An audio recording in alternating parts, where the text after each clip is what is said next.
Kulin, dan TI ada 5. Nah, karena di kita sistemnya sudah terkunci setiap nilai UTS, di teman-teman yang terlambat mengumpulkan ini nanti konfirmasi dulu ke akademik, nanti minta yang ngisi form misalnya, isi form, terus kenapa bisa telat UTS-nya, nanti Bu dari akademik mengirimkan ke Kaprodi. Oke, dari 17 ini ada yang mau dikonfirmasi ataukah emang kayak emang belum mengumpulkan ataukah emang saya ternyata terlewat mengoreksi. Pak, izin Pak. Ya, silakan. Ilham udah ngirim Pak. Tapi kok nggak ada Pak? Nah, yang ini yang belum, yang ini yang belum mengumpulkan. Oh, yang belum mengumpulkan Pak. Ini 17 yang belum mengumpulkan. Oh, siapa siapa? Masih Pak. ID udah Pak UTS. Pak, izin saya belum mengumpulkan Pak untuk UTS Pak. Ya, Mas Heidi yang di sini yang ditampilkan itu yang belum mengumpulkan. Ya, Oh, oke jadi Pak. yang nggak ada di list ini aman, tinggal Oh nunggu. iya, maaf Pak. Terima kasih. Ya, ya Makasih gimana? Pak.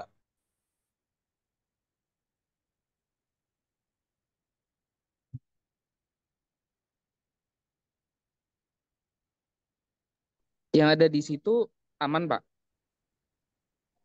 Yang ada di sini justru yang nggak aman. Saya nggak ada Pak di situ. Ya berarti aman. Udah mengumpulkan kan UTS-nya? Atau lupa? Nanti saya coba cek lagi Pak. Apa apa sudah atau belum gitu. Yang di sini itu yang belum mengumpulkan.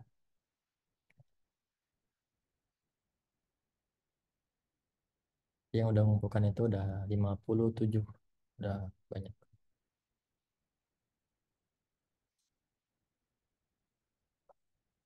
Tuh ya.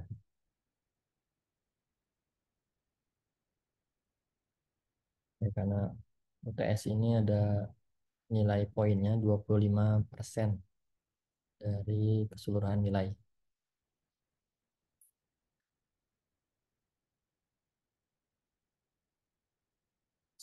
Terus sebelum di ending, sebelum saya ngirim ke akademik juga saya akan konfirmasi kehadiran teman-teman. Nah, kan ada 16 kali pertemuan, takutnya saya juga salah merekap, jadi teman-teman bisa mengkoreksi bersama-sama.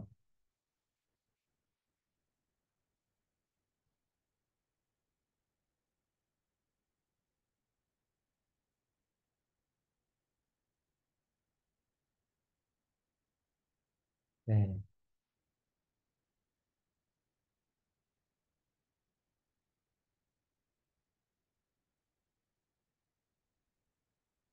udah 34.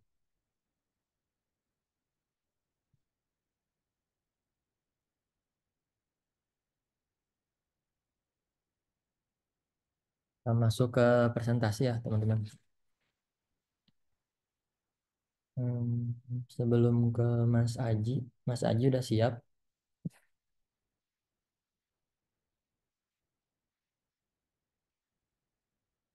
Masih belum. Ada yang pertama presentasi, silakan Mas Yazid untuk dapat presentasikan tugas bab satunya.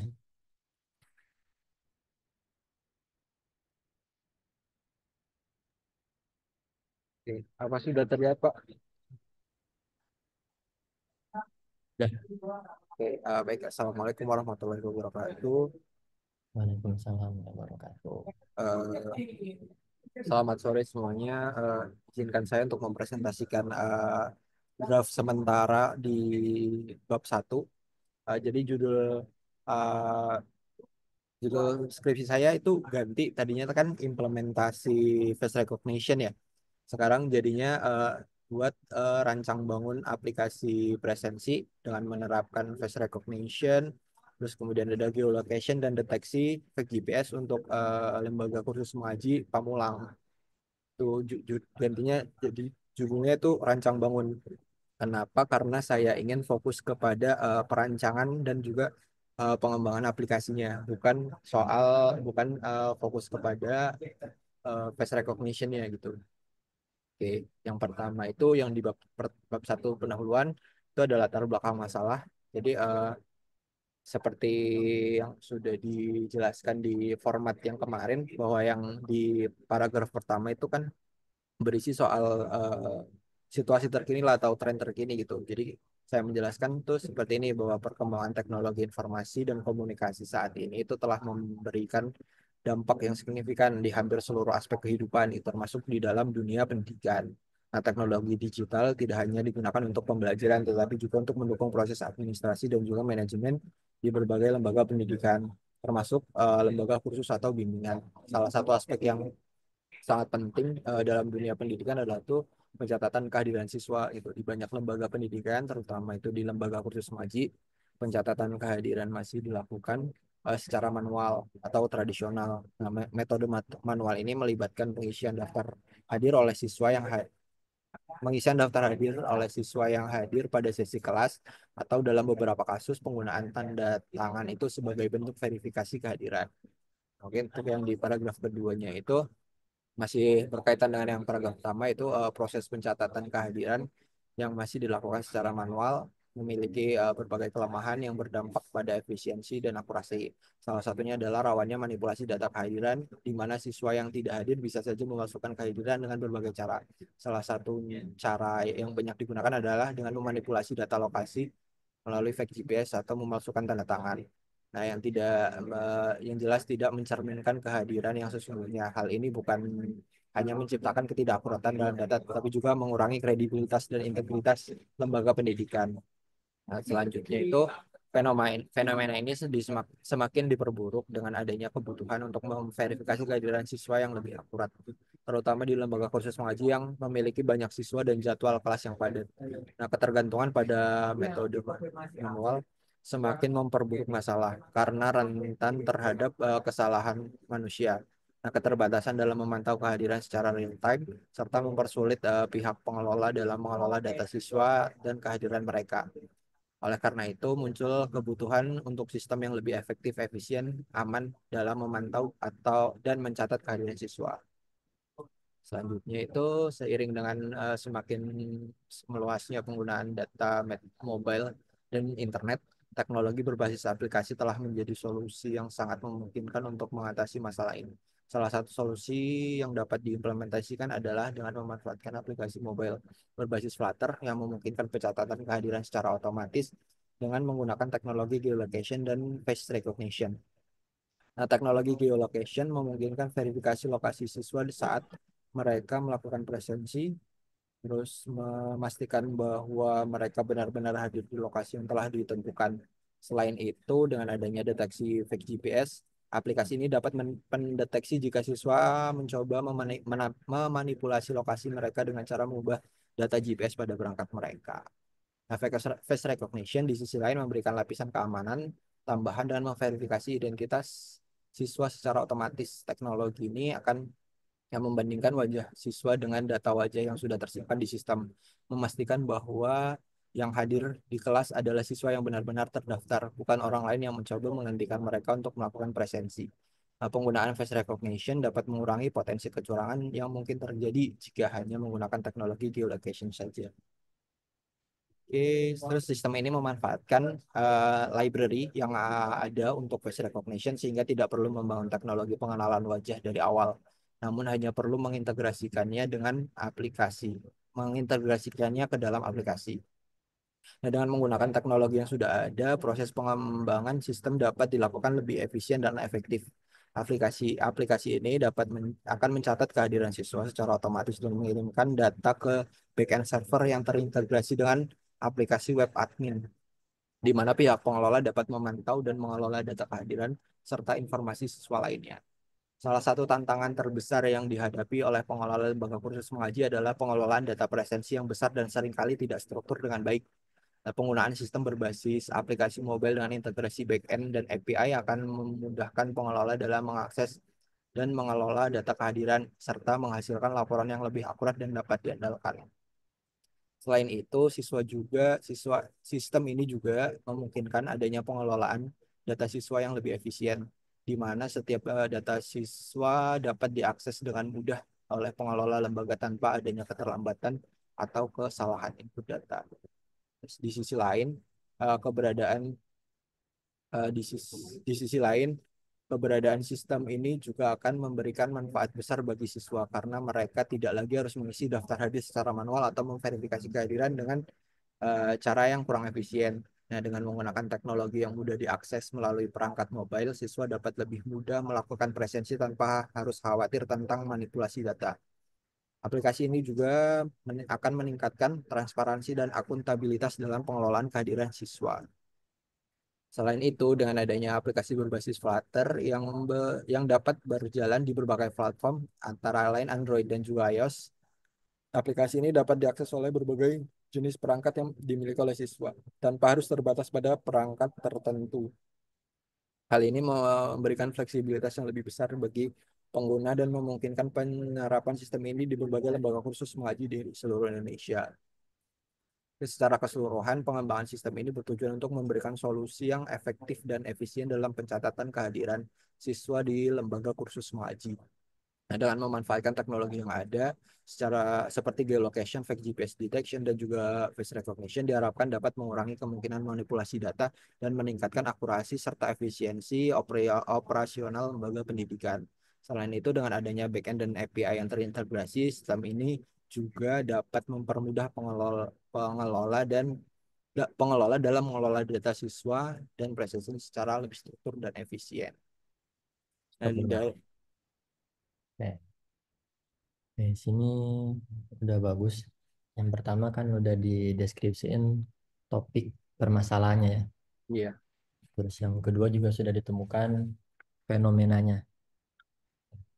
Itu masih adanya untuk apa tadi mau menghindari ya, manipulasi, manipulasi. manipulasi presensi.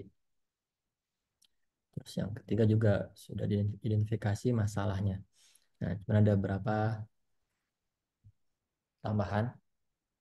Kalau lebih bagusnya identifikasi masalah itu ditunjang dengan data. Oke, oke, Pak. Makanya Hmm. presensi yang sekarang eh, banyak penitipan itu harus di by data. Ya. Terus kalau ada grafik lebih bagus. Misalnya ada sekian banyak siswa eh, santri berarti ya kalau di Iya. Oh, kursus. Terus membutuhkan waktu berapa menit untuk melakukan presensi. Terus kalau manualnya seperti apa? Jadi dijelaskan dulu.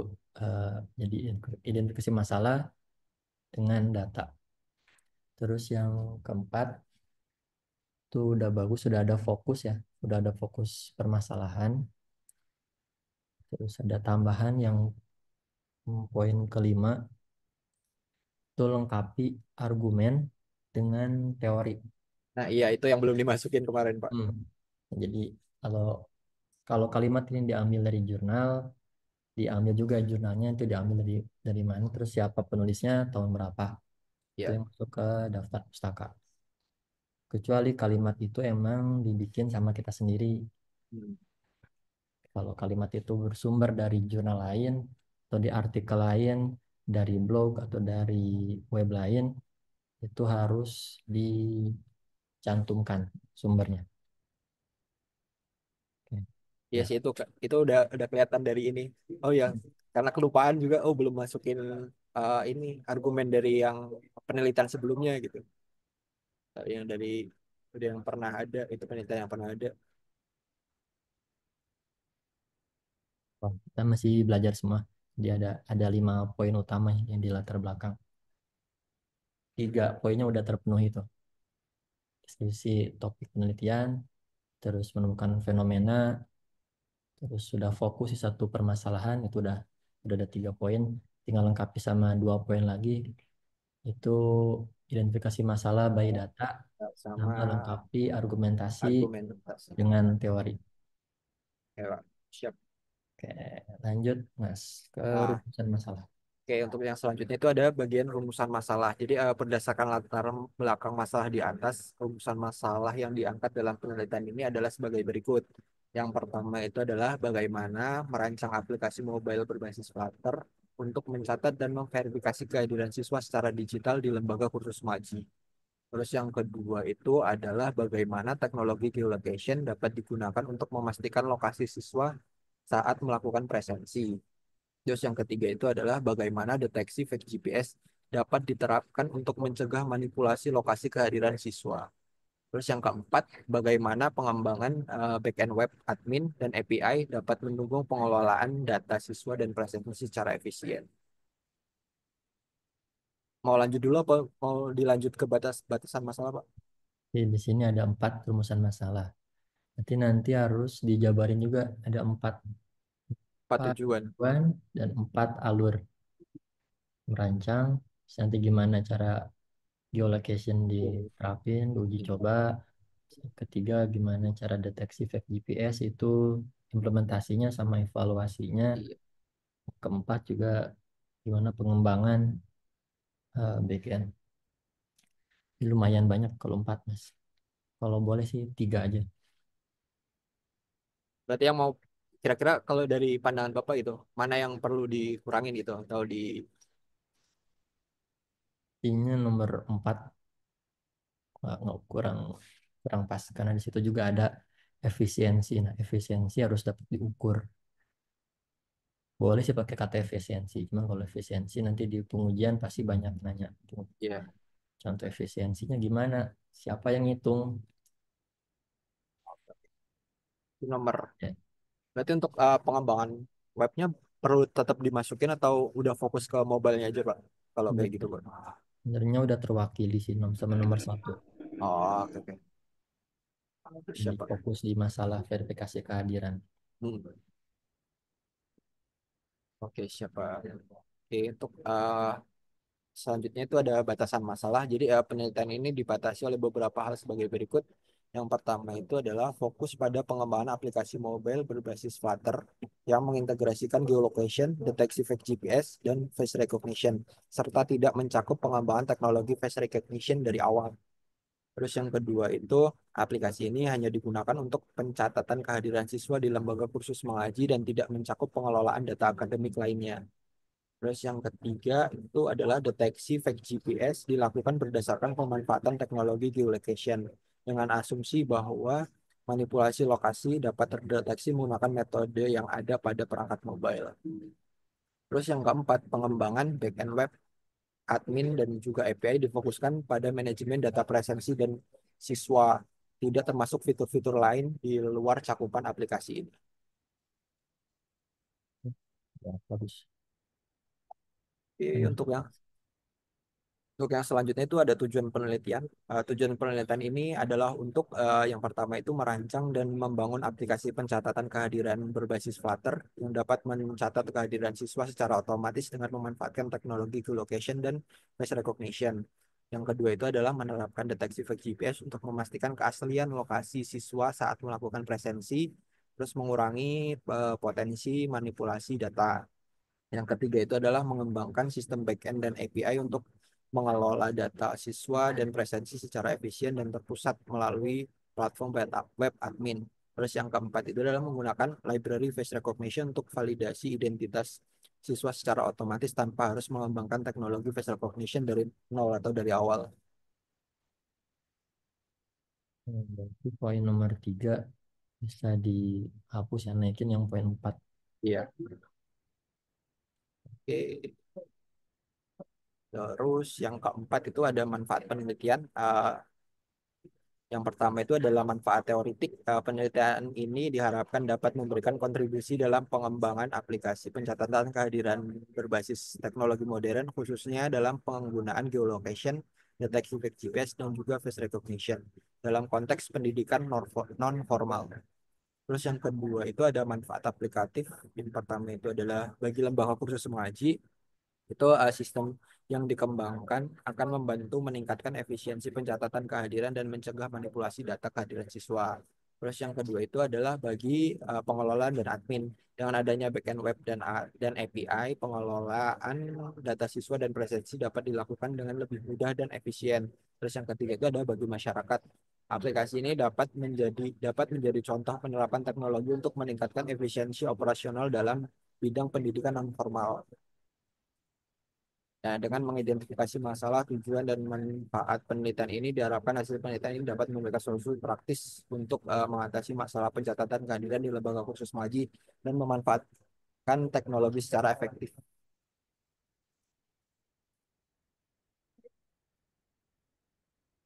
Dan cukup matang Mas Yazid. Beberapa koreksi Oke, penulisan. Pak. Mungkin teman-teman yang lain ada yang mau tanyakan ke Mas Yazid. Boleh.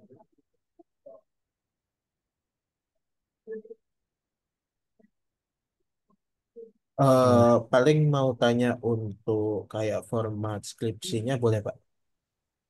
Boleh. Mau tanya itu yang boleh scroll ke bawah untuk yang apa tujuan ya kalau nggak salah yang paling bawah itu. Oh sorry manfaat penelitian.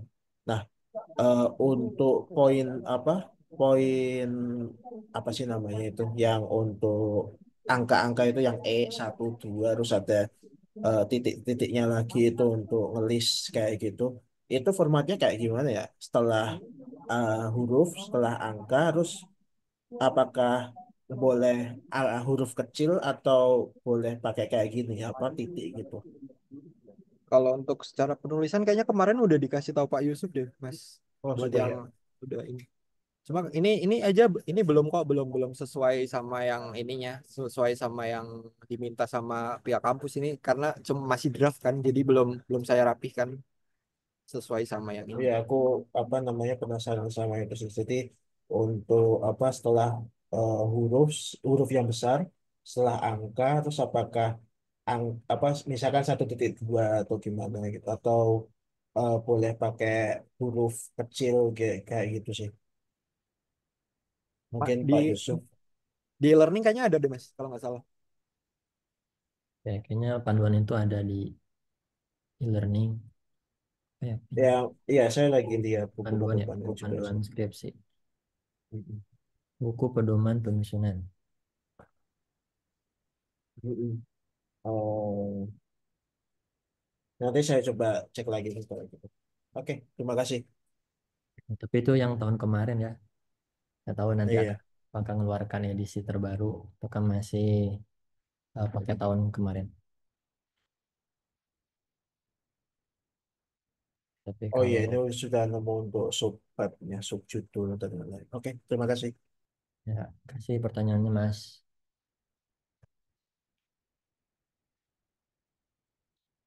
Oke, ada lagi yang mau bertanya.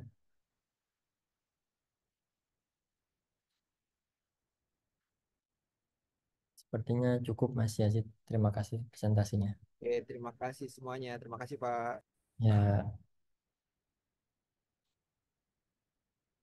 oke, jadi itu presentasinya dari Mas Yazid.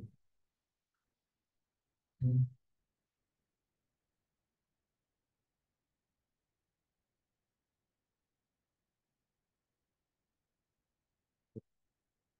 Buat yang belum mengumpulkan UTS, kalau mau berkonsultasi, jadi kalau bingung itu ditanyakan, teman-teman bingung soal judul, terus teman-teman tahu dosen yang kira-kira bisa mengembangkan judul itu, silakan komunikasikan ya,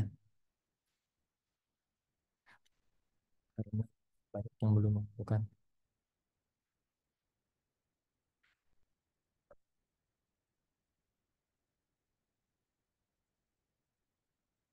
Kita lanjut ke presentasi kedua, itu sama Mas Aji. Mas Aji sudah hadir.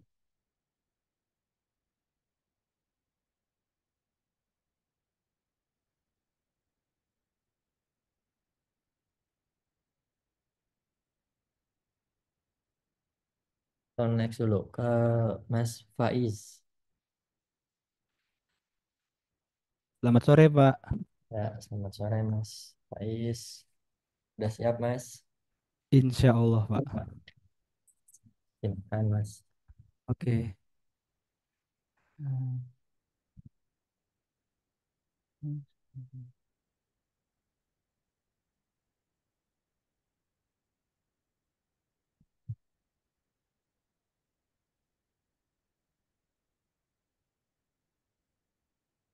Oke, Bismillahirrahmanirrahim. Di sini saya akan sedikit banyaknya menampilkan draft bab satu skripsi saya dengan judul Rancang Bangun Decision Support System untuk klasifikasi berita kriminal menggunakan sentiment analysis berbasis Google Gemini dengan rekomendasi penanganan kasus. Jadi singkat cerita sebelumnya judul skripsi saya ini berbeda dengan yang kemarin apa ditugaskan untuk mencari literatur review. Kalau judul kemarin itu kan tentang pengembangan model, pengembangan model untuk placement test gitu kan. Akan tapi eh, saya ada berubah pikiran. Jadi sekarang judulnya diubah ke rancang bangun DSS gitu, rancang bangun Decision Support System.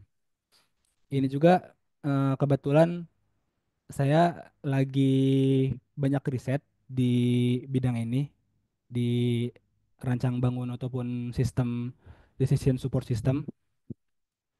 Jadi saya coba juga langsung dibuat ke skripsi gitu Pak. Jadi sambil belajar gitu. Oke. Pertama dari latar belakang masalah.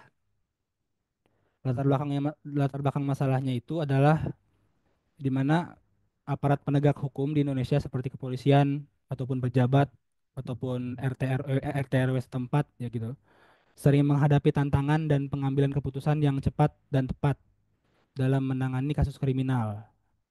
Salah satu kendala utamanya yang dihadapi adalah kurangnya referensi yang komprehensif dan terkini terkait kasus-kasus yang sedang berlangsung.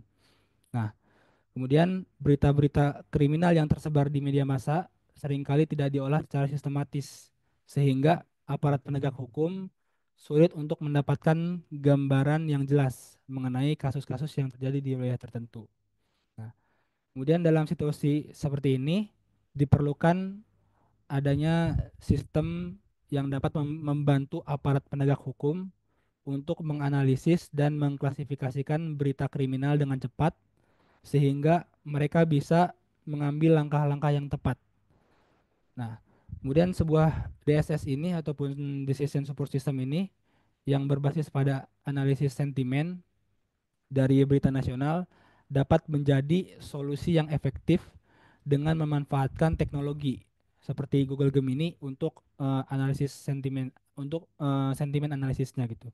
Jadi eh, berita diambil dari eh, portal berita seperti misalnya contoh Kompas, kemudian detik.com, lalu di-scrap datanya sesuai query misalnya penembakan ataupun pembunuhan gitu dalam range tanggal tertentu misalnya. Itu diambil datanya lalu itu bisa jadi sebuah referensi pertama. Karena pertama di berita itu biasanya suka ada eh, apa misalnya ada kasus pembunuhan misalnya. Nah, di berita tersebut juga ada konten cara menanganinya gitu. Jadi solve-nya itu bagaimana kasus tersebut gitu. Jadi bisa bisa menjadi sumber referensi bagi aparat setempat gitu. Lalu yang uniknya ataupun mungkin bisa dibilang novelty-nya yang akan saya buat itu dari data yang telah di-scrap ini akan dianalisis oleh Google Gemini gitu. Jadi di-scrap datanya, di-summarize, kemudian dilempar ke Google Gemini untuk mendapatkan sentimen analisis. Apakah berita ini positif ataupun negatif gitu. Jadi seperti itu. Dan juga nanti akan saya coba riset juga kedepannya mungkin ada undang-undang ataupun ada KUHP yang membahas hal ini, karena untuk rekomendasi tindakan ini untuk saat ini saya belum menemukan gitu Pak. Apakah Google Gemini ini bisa dijadikan acuan untuk eh, pemberian rekomendasi tindakan gitu? Karena kan tidak mungkin langsung gitu, karena kan Google Gemini juga merupakan sebuah tools gitu. Jadi ini masih dalam tahap riset gitu Pak. Kurang lebih seperti itu latar belakang masalahnya. Nah, kemudian untuk rumusan masalah yang pertama, Bentar, bentar Mas. Bahas dulu latar oke Pak.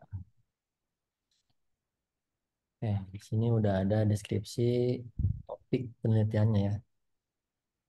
Ini buat klasifikasi masalah gitu ya. Satu kasus berita-berita kriminal. Ditemukan juga fenomena untuk polisi apa tadi? Aparat hukum ya, kepolisian. Mendapatkan gambaran yang jelas mengenai kasus-kasus yang terjadi di wilayah tertentu. Nah, itu juga harus by data. Ya. Terus selain fenomena by data juga yang bikin masalah sama kayak Zi tadi by data juga. Terus yang keempat udah fokus di satu masalah, udah bagus. Nah, ini sama juga teori ya, lengkapi argumen dengan teori. Nah, kenapa kita butuh DSS? Pasti itu DSS. Sudah pernah dipakai belum sih DSS ini buat kayak kasus-kasus yang lain? Terus Google Gemini, kenapa dipilih Google Gemini? Tuh, kenapa nggak pakai AI yang lain? Ya, ChatGPT atau yang lainnya. Tuh, jadi harus diperkuat dari segi landasan teorinya. Ya, itu Mas Baik, Faiz. Pak. Bagus kalau bentuknya diagram, gambar, ataupun kalau teks juga nggak apa-apa. Kecuali teks itu atau kalimat itu berasal dari penulis apa tanpa mencantumkan penulis sebelumnya nggak apa-apa. Tuh. Itu Mas lanjut Mas. Oke, Pak. Selanjutnya yaitu di rumusan masalah. Yang pertama, bagaimana cara merancang dan membangun decision support system yang dapat mengklasifikasikan berita kriminal berdasarkan kategori kasus menggunakan analisis sentimen. Kemudian yang kedua, bagaimana menggunakan teknologi Google Gemini untuk melakukan analisis sentimen terhadap berita kriminal yang ada di media massa, terutama yang berkaitan dengan kasus kriminal di Indonesia. Yang ketiga, bagaimana sistem dapat memberikan rekomendasi penanganan kasus berdasarkan hasil analisis sentimen dan klasifikasi kategori kasus dari berita nasional. Yang keempat, sejauh mana keputusan yang diambil menggunakan DSS berbasis analisis sentimen dapat membantu aparat penegak hukum dalam penanganan kasus kriminal. Itu, Pak. Poin 4 yang paling berat.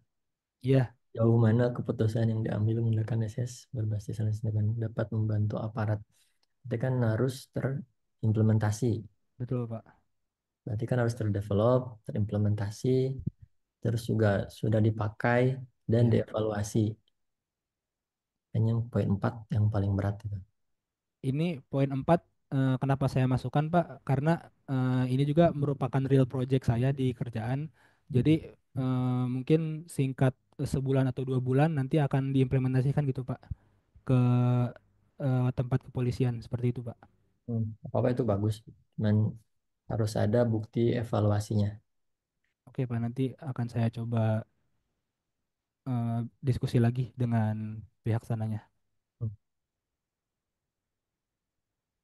Oke, lanjut. Oke, yang selanjutnya batasan masalah. Yang pertama, sumber data berita, yang dimana penelitian ini hanya menggunakan berita nasional yang tersedia di media massa terkemuka. Seperti tadi yang telah saya sebutkan, Kompas, Detik.com. Nanti mungkin kedepannya akan saya seleksi lagi, Pak, untuk sumber data beritanya. Yang kedua, jenis kasus kriminal. Karena eh, kasus kriminal kan ada banyak gitu. Makanya nanti akan diberikan akan diberikan batasan-batasan gitu. Seperti yang tadi saya sebutkan, kasus kriminal yang bisa dibilang cukup umum di berita nasional gitu. Seperti itu. Kemudian yang ketiga, metode metode analisis sentimennya, yang dimana penelitian ini hanya menggunakan teknologi Google Gemini untuk melakukan analisis sentimen terhadap berita kriminal dengan sentimen yang dikategorikan dalam 3 kelas, yaitu positif, negatif, dan netral. Yang keempat, rekomendasi penanganan kasus, yang dimana sistem yang dibangun akan memberikan rekomendasi penanganan kasus berdasarkan analisis berita kriminal yang terklasifikasi. Namun, tidak akan mencakup implementasi atau tidak lanjut dari rekomendasi tersebut dalam dunia nyata. Yang kelima, area fokus. Penelitian ini terbatas pada pengembangan sistem yang dapat digunakan oleh aparat penegak hukum di Indonesia dalam pengambilan keputusan terkait kasus kriminal berdasarkan analisis berita tanpa memperhitungkan faktor-faktor eksternal lain seperti data lapangan atau laporan penyelidikan. Yang keenam, waktu penelitian. Penelitian ini hanya akan mengambil data berita selama periode waktu tertentu. Misalnya 1 bulan terakhir yang telah tadi saya sebutkan nanti akan diuji coba gitu Pak. Seperti itu untuk batasan Hmm. masalahnya. Hindari kata hanya ya, harus jelas batasan masalahnya. Kalau web portal berita, sebisa mungkin portal beritanya itu dijelasin. Misalnya ngambil dari Detik, itu harus dari Detik. Oke oke Pak. Ya, saat penguji itu ngetes, saya searching di Google muncul, ternyata web itu nggak terindeks di kita, nggak masuk ke dalam website yang kita crawling. Tapi kalau di sini Mas AI sudah dibatasi, data diambil dari situs berita nasional, pertama detik.com, terus dan lain sebagainya lah. Gitu. Iya Pak. Terus, nah ya kasus-kasus umum juga harus jelas, jangan pakai kata seperti. Ya. Itu kan seperti berarti ada banyak. Kalau lebih bagusnya diperkecil aja batasan masalahnya.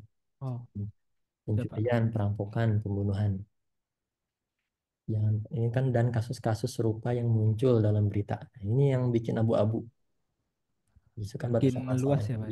ya bisa Mas, dibuat itu biar penelitian kita lebih fokus dan terarah. oke, siap Pak. Terus yang ketiga, metode analisa sentimen langsung aja menggunakan teknologi Google Gemini. Tuh, udah lanjut Mas. Oke. Selanjutnya yaitu tujuan penelitian. Yang pertama, merancang dan membangun sistem DSS yang mampu mengklasifikasikan berita kriminal berdasarkan kategori kasus menggunakan analisis sentimen berbasis Google Gemini. Yang kedua, menggunakan teknologi Google Gemini untuk melakukan analisis sentimen terhadap berita kriminal yang muncul di media massa nasional dengan mengkategorikan sentimen dalam 3 kelas utama. Yang pertama positif, negatif, dan netral. Yang ketiga, menyediakan rekomendasi penanganan kasus berdasarkan hasil klasifikasi dan analisis sentimen dari berita kriminal untuk membantu aparat penegak hukum dan membuat keputusan yang lebih cepat dan tepat. Yang keempat, mengevaluasi efektivitas sistem dalam memberikan gambaran dan rekomendasi yang dapat mempercepat proses pengambilan keputusan dalam menangani kasus kriminal di Indonesia. Hmm, udah bagus. Ada 4 rumusan masalah, ada 4 tujuan juga. Jadi nanti ada 4 alur yang bisa digunakan untuk mengambil kesimpulan dari keempat permasalahan itu. Oke, Pak. Keren sih ini. Apalagi kalau kita punya, saya nggak tahu sih di polisian, apakah punya kamus kamus eh, kriminal gitu ya. Kriminal ini masuk ke dalam kategori apa? Kan di kategori itu ada yang apa, eh, hukumannya sangat tinggi, nah, sedang, ataukah paling bawah. Nanti kalau misalnya dapatnya kasus yang saya gembong narkoba kayak gitu ya, kan Ya, masuk dalam kasus yang lumayan tinggi ya, itu jadi ya. prioritas pertama gitu. keren sih. Lanjut, ada lagi? Selanjutnya mungkin manfaat penelitian, Pak. Ini manfaat praktis. Pertama, bagi aparat penegak hukum, penelitian ini memberikan kontribusi dalam menyediakan sistem DSS yang dapat membantu aparat penegak hukum dalam menganalisis berita kriminal dan memberikan rekomendasi penanganan kasus yang lebih cepat dan tepat, sehingga meningkatkan efisiensi dan efektivitas dalam penanganan kasus kriminal. Yang kedua, bagi pengambil keputusan di bidang hukum, sistem yang dibangun dapat menjadi alat bantu bagi pengambil keputusan dalam memilih langkah strategis berdasarkan informasi terkini yang diolah dari berita nasional, serta hasil analisis sentimen yang menggambarkan persepsi publik terhadap suatu kasus.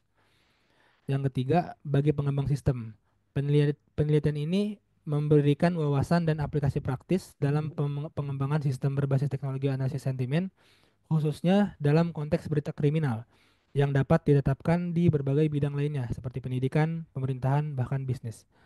Lalu kemudian untuk manfaat di bidang akademis, yang pertama untuk pengembangan ilmu pengetahuan, yang dimana penelitian ini memperkaya kajian tentang sistem DSS ataupun Decision Support System, khususnya yang berbasis analisis sentimen dan kecerdasan buatan itu, serta penerapannya dalam konteks penanganan kasus kriminal melalui media massa. Yang kedua, untuk pengembangan metodologi. Penelitian ini memberikan kontribusi terhadap pengembangan metodologi dalam menggunakan teknologi Google Gemini untuk analisis sentimen yang bisa digunakan dalam berbagai aplikasi di bidang lain, seperti misalnya kesehatan, sosial, dan lingkungan. Yang ketiga, sebagai referensi untuk penelitian lanjutan. Penelitian ini dapat menjadi dasar untuk penelitian lanjutan dalam pengembangan sistem informasi berbasis analisis berita atau aplikasi DSS dalam sektor lain yang memerlukan pengambilan keputusan berbasis data real time. Seperti itu, Pak. Mantap, satu teori dan penelitian sebelum-sebelumnya ya, Mas. Ya, Pak. Oke, mungkin teman-teman ada yang tanyakan ke Mas Faiz, atau ada yang setopik sentimen analisa, boleh boleh gabung ya, boleh bertanya, boleh sharing-sharing. Oke, ada pertanyaan dari Mas Galih, silakan Mas Galih. Selamat sore Pak Yusuf dan teman-teman. Keren. Ini izin bertanya Pak, dari paparan yang disampaikan teman-teman tadi itu untuk skripsinya ini kan kalau tidak salah ada semacam end produknya gitu ya. Nah, bagaimana kalau seandainya di skripsi yang kita angkat itu belum ada end produknya, tetapi by teori hal itu memang valid dan juga ini maksudnya juga eh, sudah pernah berhasil diterapkan secara secara khalayak umum gitu Pak. Jadi eh, istilahnya tidak ada end produknya, tidak ada real produknya, tapi di backup by teori ini memang benar-benar valid dan tidak ngarang gitu kan. Juga telah jamak diimplementasikan gitu. Seperti itu. Terima kasih. Terima kasih pertanyaannya Mas Galih. Oke, bagaimana kalau produk dari skripsi itu bentuknya teori gitu Mas ya, cuman teorinya valid? Iya betul Pak. Nah, boleh boleh aja, cuman Kadang seperti ini ya Pak. Teori itu bagus, valid, kemudian sudah jadi konsensus bahwa benar, cuman kita ini untuk membuat sendiri sampai end product itu butuh waktu gitu Pak. Butuh effort, butuh waktu, sedangkan untuk ngejar skripsi itu kan ada batasan waktunya gitu ya Pak. oh, Jadi istilahnya misalkan dari sisi penguji ditanyakan kita itu bisa berargumen dengan landasan gitu Pak. Cuman ya belum ada end produknya aja gitu. ya, cuman bisa dibatasi. Contohnya eh, Mas Gali ngambil topik eh, kayak, oh ya, nih ngebandingin antara dua metode, ya misalnya Naive Bayes sama decision tree. Nah, itu contohnya. Membahas contohnya perakiraan cuaca. Nah, itu kan hanya bentuknya data ya. terus diolah nih sama kedua algoritma ini, dibandingkan, terus diuji coba, terus menghasilkan ternyata algoritma FYI itu lebih bagus dibandingkan dengan decision tree. Ya, itu kesimpulannya yang bisa ditarik. Cuman sebelum ditarik kesimpulan pasti banyak teori-teori sebelumnya. Ya, dan outputnya pun nggak ada produk. Seperti itu Mas Galia.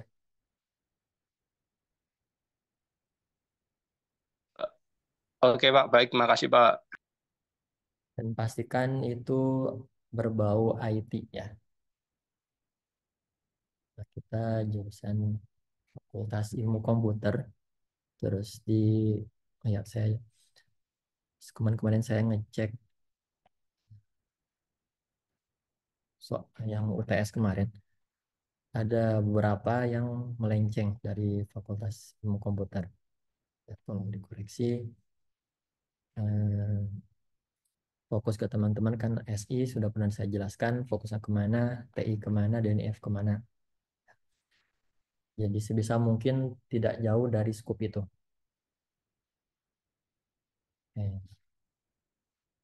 Ada lagi yang ingin tanyakan teman-teman?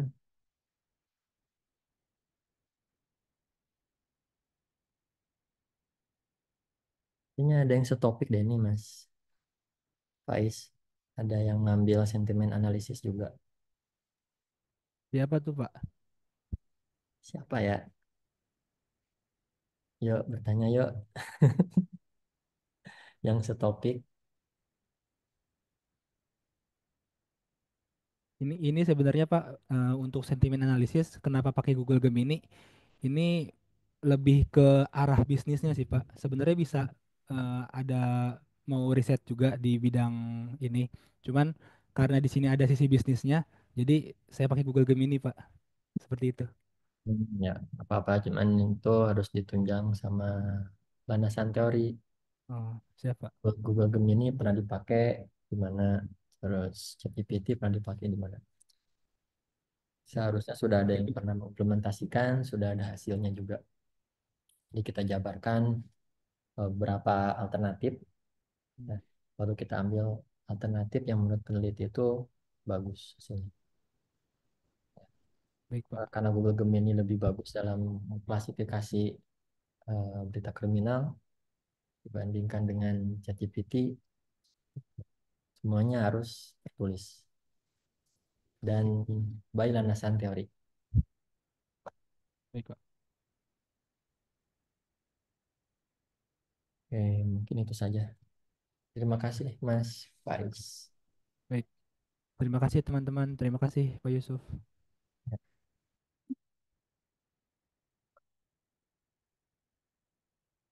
Sudah ada dua yang sudah presentasi, dua-duanya dari IF.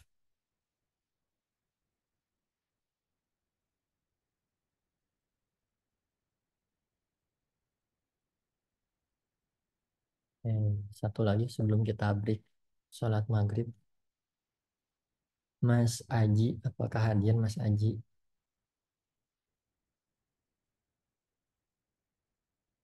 Atau mau di next dulu?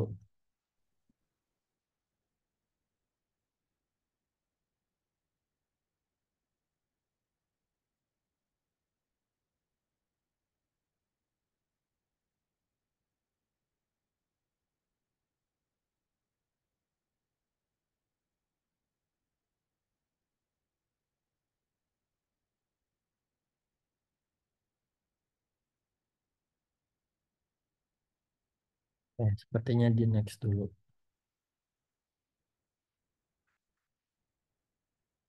Oke, next kita masuk ke Mas Haidi.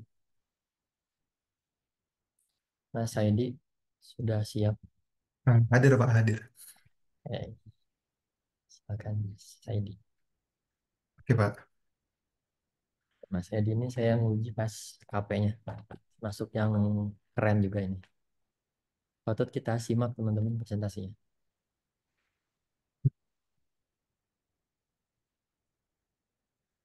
Oke. Oke, baik. Udah kelihatan ya Pak? Sudah. Baik, jadi untuk skripsi ini sebenarnya ini dari jurnal. Jadi kemarin saya submit jurnal, tapi sekarang mungkin dijadiin versi skripsinya. Nah, itu judulnya Perbandingan Performa dan Efisiensi Unit dan Ghost Unit dalam Segmentasi Keretakan Jalan dan Optimasi Floating Point dan Quantization. Nah, jadi untuk latar belakangnya itu kerusakan pada permukaan beton seperti jalan itu indikator utama yang mengungkapkan tingkat keamanan dan degradasi suatu struktur. Nah, jadi masalah ini berpotensi membahayakan. Nah, oleh karena itu, solusinya adalah kita membuat sistem deteksi otomatis. Nah, dalam hal ini, sistem deteksi otomatis yang cepat serta ringan gitu. Nah, jadi untuk penelitiannya ini saya pakai computer vision aja, jadi jatuhnya. Ini pakai model namanya UNet. Nah, UNet ini adalah model deep learning untuk segmentasi gambar. Nah, tapi masalahnya adalah UNet ini berat, dia punya parameter yang sangat banyak, itu totalnya ada 33 juta. Nah, sehingga kalau kita ingin terapkan di edge computing, di IoT, atau embed device, itu berat.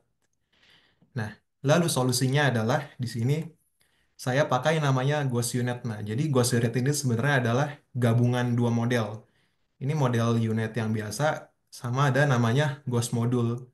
Nah, jadi Ghost Module ini di literatur aslinya itu klaimnya adalah more features, cheap operations for more features gitu. Jadi walaupun dengan parameter yang lebih sedikit, tapi dia mampu mengungguli gitu. Dia punya performa yang baik walaupun parameternya sedikit. Nah, jadi unit ini nih istilahnya kalau di Vision itu namanya backbone. Jadi backbone-nya itu diganti sama Ghost Module. Tujuannya apa? Untuk nge-reduce jumlah parameter unit ini, tetapi performanya tetap bagus. Nah, di sini kalau nggak salah, setelah digabung itu dari 33 juta itu berhasil dikurangin jadi 17 juta. Nah, Ghost Unit ini sebelumnya ada penelitiannya juga, itu seperti citra bawah air, medis, sama kasus image di blurring. Nah, ini menunjukkan performa yang bagus. Nah, di sini ada juga penelitian sebelumnya oleh Ling Yusun menunjukkan bahwa Ghost Unit mampu memberikan hasil yang baik pada citra bawah air. Lalu ada lagi untuk citra medis juga menunjukkan hasil yang baik. Nah, walaupun demikian, tapi di sini saya meneliti, saya ingin walaupun dengan Ghost Unit ini parameter udah sedikit gitu, tapi saya ingin coba lagi optimasi lagi. Nah, cara optimasinya itu dia pakai pengoptimasian presisi floating point dan quantization. Nah, jadi uh, floating point itu kan sekarang defaultnya itu floating point pakai 32 bit. Nah, di sini di penelitian ini saya coba ke pakai 16 bit. Nah, lalu di quantization jadi bukan floating point lagi, namanya itu integer 8 bit gitu. Jadi ini cocok buat embed device dan FPS-nya diharapkannya bisa naik. Nah, tapi walaupun kita bisa reduksi ininya secara research dan komputasi, tapi tentu dari optimasi floating point dan quantization ini dia tuh mengorbankan akurasi. Gitu. Nah, jadi fokus penelitian ini adalah kita membandingkan kinerja unit biasa terus ghost unit ditambah lagi dengan hasil kostimasi customisasi floating point sama quantization-nya. Gitu. Nah, untuk rumusan masalahnya, bagaimana performa model unit dibandingkan dengan ghost unit. Nah, lalu bagaimana pengaruh penggunaan representasi floating point yang berbeda-beda, seperti floating point 16 bit dan floating point 32 bit, dan quantization integer 8 bit. Nah, lalu apakah ghost unit lebih stabil dibandingkan unit pada berbagai tingkat presisi dan quantization model? Nah, di sini ada tujuan penelitian. Nah, untuk batasan masalah, sepertinya saya agak lupa nulis di sini. Nah, Nah, untuk tujuannya menganalisis dan membandingkan kinerja model unit dan ghost unit dalam mendeteksi retakan jalan. lalu mengevaluasi dampak penggunaan presisi floating point dan quantization terhadap akurasi dan efisiensi kedua model. Lalu ada mengidentifikasi keunggulan dan kekurangan masing-masing model dalam berbagai kondisi komputasi. Nah, lalu manfaatnya ini memberikan wawasan baru terkait penerapan Gauss unit dalam segmentasi retakan jalan, lalu menghasilkan panduan bagi pengembang model deep learning yang ingin mengoptimalkan model untuk perangkat dengan sumber daya terbatas. Lalu berkontribusi dalam pengembangan teknologi deteksi kerusakan infrastruktur yang lebih efisien dan akurat, serta cepat. Nah, mungkin itu saja Pak dari saya. Terima kasih. Iya. Tadi udah jelasin belum kenapa pakainya model unit? Belum dijelasin Pak. Karena memang kalau sekarang model yang paling terkenal untuk segmentation ini unit. Hmm. Nah, tadi itu Walaupun di sisi lain ada model yang lain. itu harus tercatat ya. Oke Pak. Di unit pernah dipakai di data apa, terus menghasilkan apa. Terus kalau model lain misalnya sama Heidi itu kurang bagus. Nah, kurang bagus juga harus dicari. Karena mungkin pernah dibandingin nih unit sama metode yang lain. Unit lebih bagus. Nah, itu jadi jadi landasan yang bagus. Kenapa kita pakai unit ini? Meskipun misalnya kalau di dunia real ya nggak ada metode lain selain unit ini. Ya, tapi itu harus tertulis ya, Mas. Baik Pak. Ini contohnya Mas Galih yang tanpa tanpa produk gitu ya bahasanya. Dan secara alur ini udah jelas. Mungkin Mas Gali ada yang ditanyakan.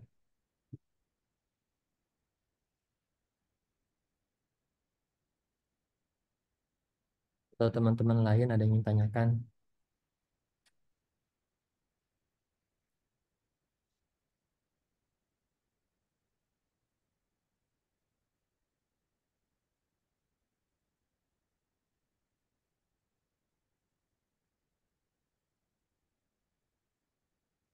Sepertinya cukup Mas Heidi.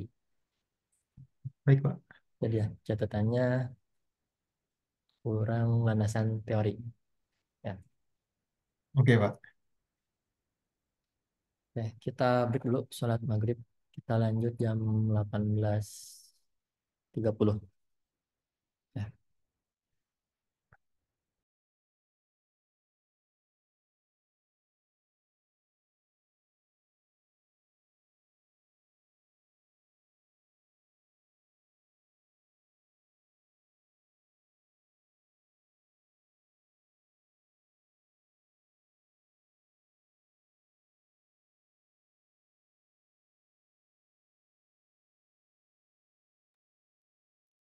Baik, kita lanjut ya. Oke, selanjutnya tadi udah Yazid, Faiz, Heidi, ini IF semua yang presentasi. Silahkan ada yang presentasi lagi.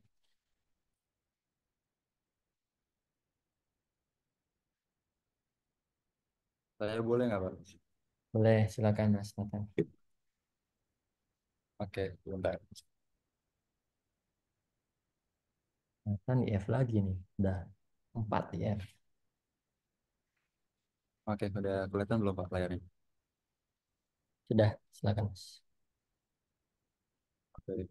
Bismillahirrahmanirrahim. Assalamualaikum warahmatullahi wabarakatuh. Waalaikumsalam warahmatullahi wabarakatuh. Eh, jadi berikut draft bab satu saya yang kebetulan proyeknya itu barengan sama Mas Yazid. Cuman bedanya di sini saya sebagai project manager. Untuk judulnya, saya untuk sementara saya mengambil judul analisis sistem administrasi lembaga kursus mengaji. Tepatnya di lembaga kursus mengaji Al Mubarok Pamulang. Eh, jadi untuk latar belakang permasalahannya, lembaga kursus mengaji Al Mubarok ini masih menggunakan sistem administrasi yang dilakukan secara manual.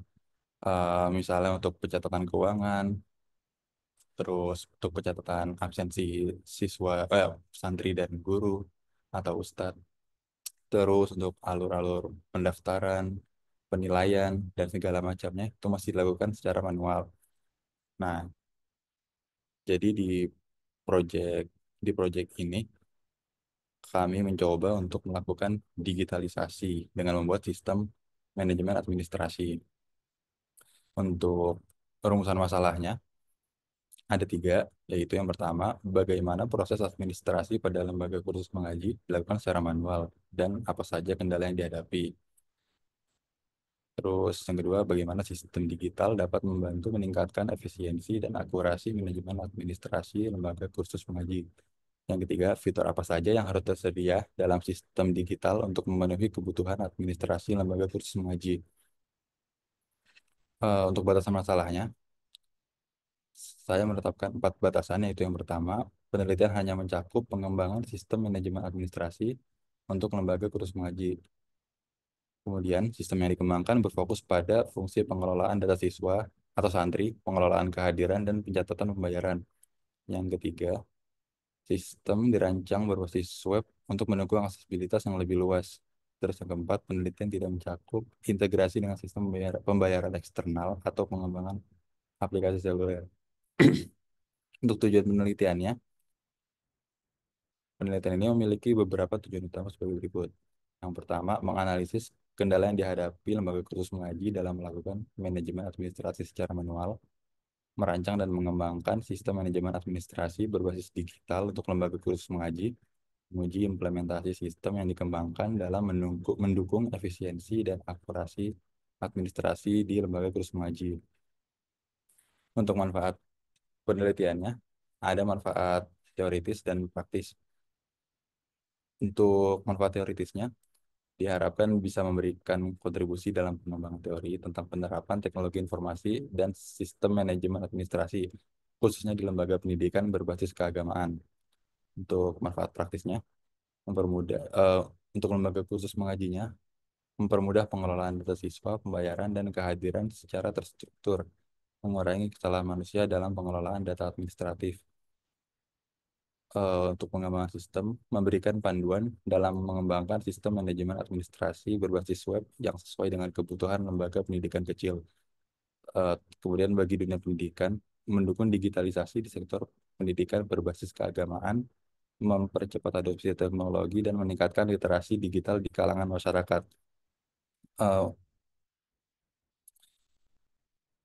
Terus untuk sistem ini itu juga penggunanya atau usernya itu kan variatif ya, nggak semuanya paham teknologi lah, nggak semuanya anak muda. Jadi ada juga yang usernya itu tua-tua. User dalam hal ini itu ada santri sama guru atau ustadz. Jadi yang pertama itu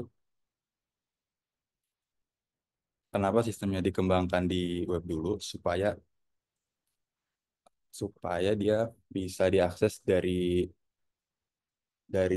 hampir segala perangkat ya, nggak perlu install macam-macam. Jadi tinggal login, tinggal buka situsnya, jadi bisa diakses. Terus untuk yang aplikasi seluler ini sebenarnya akan dikembangkan juga, cuman masih bertahap juga ya. Nanti proyeknya itu yang sedang dikerjakan oleh Mas Yazid. Mungkin itu aja untuk presentasi saya kali ini, Pak. Terima kasih Mas Nathan. Coba ke atas. Ini kurang banyak penjelasan teorinya. Nah, latar belakangnya masih kurang. Mungkin dari segi fenomena udah dapat. Dan dari deskripsi topik penelitian masih kurang bagus. Ya, tinggal dilengkapi. Terus kalau lebih bagus lagi ada penelitian sebelum-sebelumnya.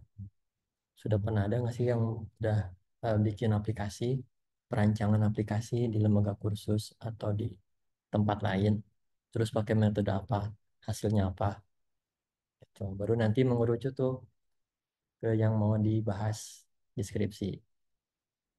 Ya, itu Mas Nathan sedikit koreksinya ya. Oke, baik Pak. Terima kasih, Pak.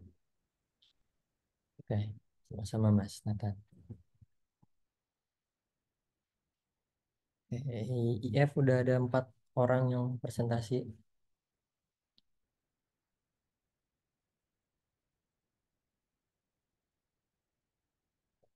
Mas Aji, apakah sudah hadir Mas Aji? Mau presentasi sekarang atau nanti Mas Aji?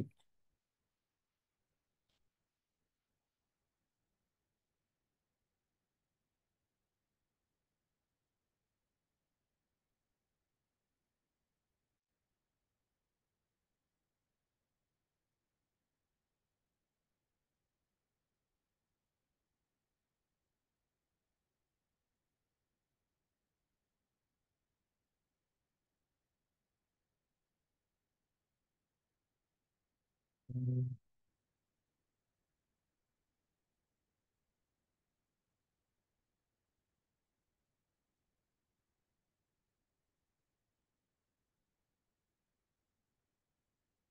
Oke, dari 11 mahasiswa yang sudah saya data ya, baru 4 presentasi. Sisanya ada yang presentasi sekarang.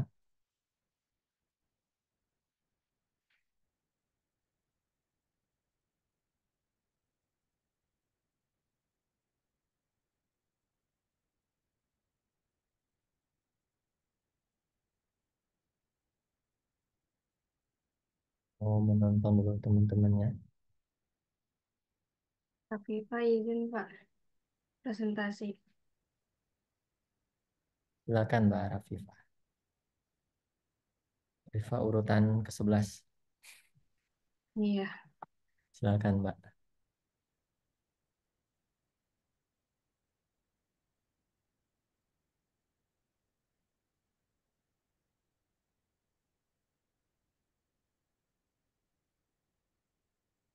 sudah terlihat belum Bapak? Sudah. Bismillahirrahmanirrahim. Di sini judul draft bab satunya itu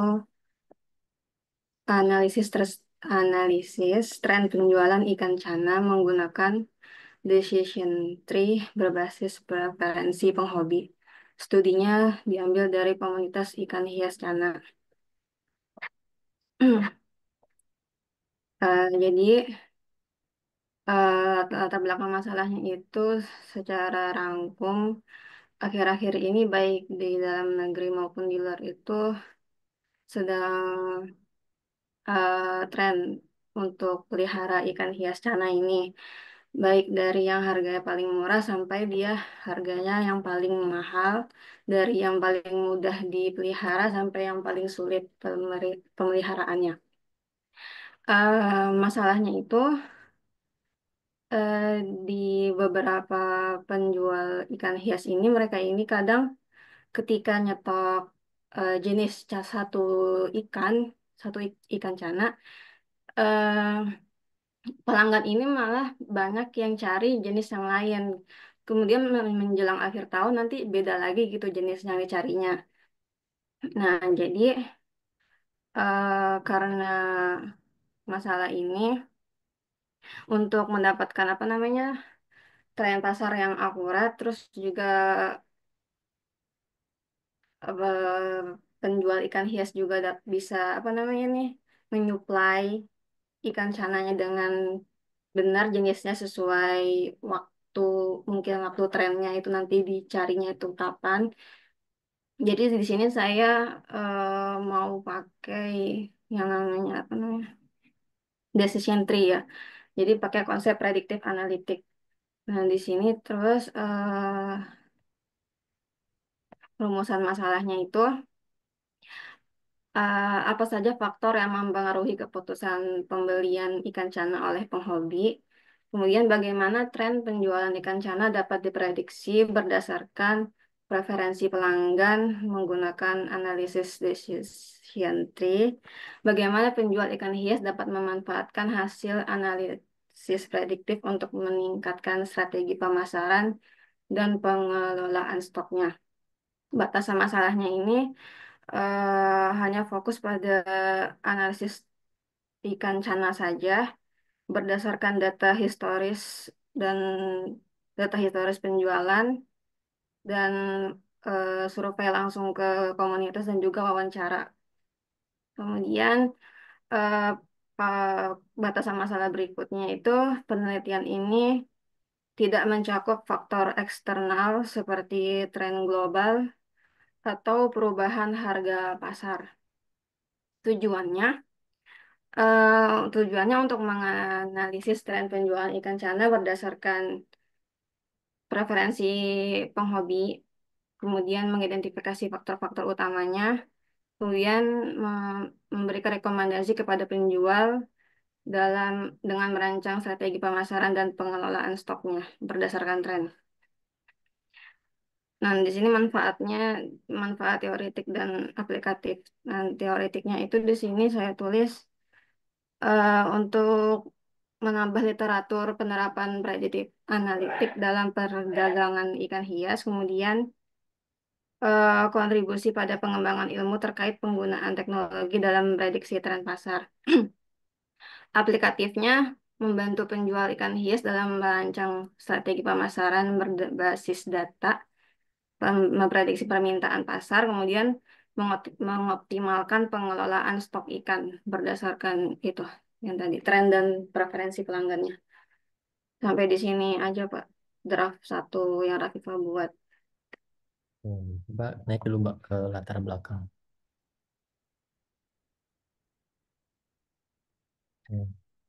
Ya, di sini udah jelas berarti ya. Kayak yang mau dibahasnya, topik penelitian udah jelas. Itu tentang penjualan atau penyediaan stok ikan cana gitu ya. Iya. Terus fenomena juga udah dapet. Tinggal didukung sama teori atau berita. Kan berarti kata Mbak Rafifah, ikan cana itu Pak lagi naik loh trennya. Nah itu masukkan dari berita mana atau dari artikel mana ikan cana ini lagi naik.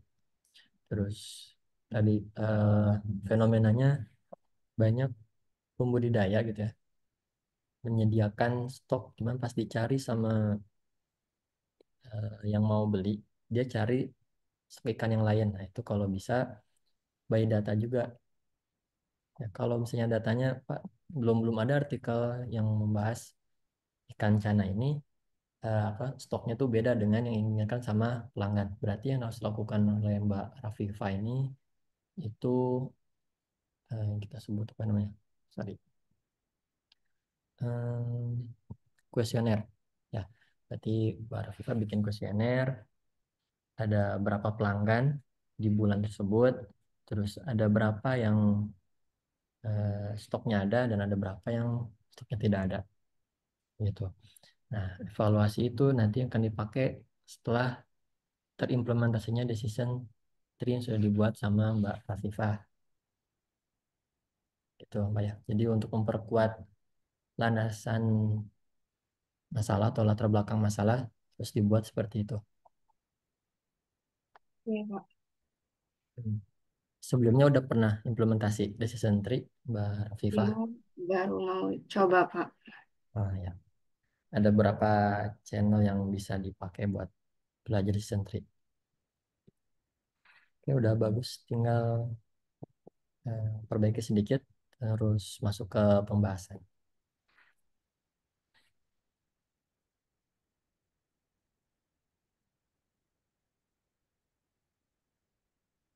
Oke, terus itu juga coba naik ke apa saja faktor yang mempengaruhi keputusan pembelian ikan cana oleh penghobi.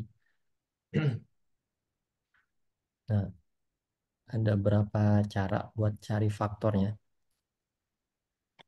Yang pertama yang bisa dilakukan sebelum turun ke lapangan, itu bisa pakai studi literatur. Ya. Ada nggak sih yang pernah membahas faktor yang mempengaruhi pembeli? Ya. Lebih bagus lagi kalau masuk ke ikan cana ini. Cuman kalau misalnya belum ada yang membahas ikan cana ini. Hanya faktor yang mempengaruhi keputusan pembeli itu bisa menjadi kriteria awal ya yang bisa diuji ke lapangan. Nah, bagaimana tren penjualan ikan cana dapat memprediksi berdasarkan presensi pelanggan menggunakan analisis desentri. Oke, sepertinya udah bagus, Mbak Rafifa. Tinggal diperdalam lagi teori sama implementasi dari decision tree-nya. Ya, Pak. Terima kasih Mbak Rafifa udah bisa mewakili TI. Yang tadi 4, yang tadi IF semua. TI-nya baru 1. Eh, Cukup sampai sini ya, Pak. Teman-teman lain ada yang tanyakan buat Mbak Rafifa? Eh, ada yang setopik juga sharing-sharing. Kayaknya ada deh yang pakai decision tree. Dan masih malu-malu buat speak up. Udah, silakan tutup Mbak Rafifa. Demikian presentasi draft bab 1 skripsi Rafifah. Terima kasih masukan dan koreksinya, Pak. Rafifah izin tutup share screen-nya. Ya.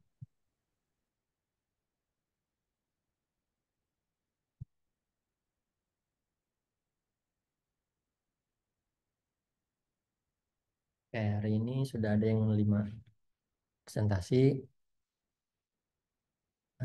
Minggu depan kita masuk ke pertemuan ke-12. Kita akan bahas bab 2. Terus setelah itu saya sih inginnya teman-teman langsung masuk ke bab 2. Jadi yang bab 1 ini udah selesai, perbaiki, masuk ke bab 2. Cuman kan kasihan nih yang teman-teman yang belum presentasi, nilai tugasnya pasti akan kurang. Jadi saya beri kesempatan untuk teman-teman bisa membuat bab 1-nya, menguploadnya ke e-learning, lalu bersiap untuk presentasi ke teman-teman semua. Saya inginnya teman-teman juga bisa menginspirasi teman-teman yang lain yang belum mengerjakan bab 1, terus pas teman-teman lagi presentasi nih, terus kepikiran, oh iya, kayaknya saya bisa dibikin itu. Ya, minimal kalau sudah ada bab 1, bisa melanjut ke bab 2, bab 3, bab 4, dan endingnya di kesimpulan. Kalau ada yang bingung, silakan ditanyakan. Terus kalau ada permasalahan juga silakan dikonsultasikan ya.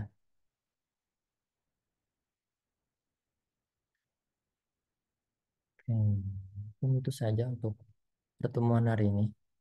Terima kasih teman-teman yang sudah presentasi. Belum presentasi ditunggu paparannya. Dan pengisian konfirmasi presentasi bab 1 sudah ada di e-learning. Teman-teman bisa ngisi di situ. Minggu depan mungkin setengah jam kita akan teori dan selesainya kita akan paparan teman-teman. Ada yang ingin tanyakan sampai sini teman-teman? Nah, Rafifah izin tanya, Pak. Boleh, silakan. Untuk pengumpulan datanya kan Rafifah nanti mungkin pakai wawancara. Itu kira-kira respondennya minimal berapa ya, Pak? Kalau kayak gini. Bervariatif, Marfifah. Yang paling gampang, terus yang pasti bakal ditanyain sama penguji juga, akan cari topik yang mirip. Ya. Terus coba baca jurnalnya. Nah, di situ dia pakai responden berapa. Minimal kita sama dengan paper ini nih. Syukur-syukur lebih banyak. Contohnya pas Mbak Rifa baca di paper jurnal penjualan barang X gitu ya. Itu ada misalnya diwawancarai sebanyak 30. atau juga wawancari tiga orang, terus responden menggunakan kuesioner sebanyak 30. Itu menjadi patokan minimal Mbak Rafifah mengambil data. Gitu, Mbak Rafifah. Terima kasih, Pak.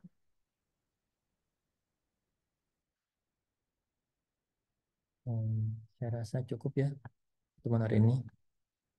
Terima kasih teman-teman perhatiannya. Saya cukup untuk hari ini. Assalamualaikum warahmatullahi wabarakatuh. Selamat malam semua. Assalamualaikum warahmatullahi wabarakatuh. Terima kasih. Terima kasih banyak. Terima kasih Pak.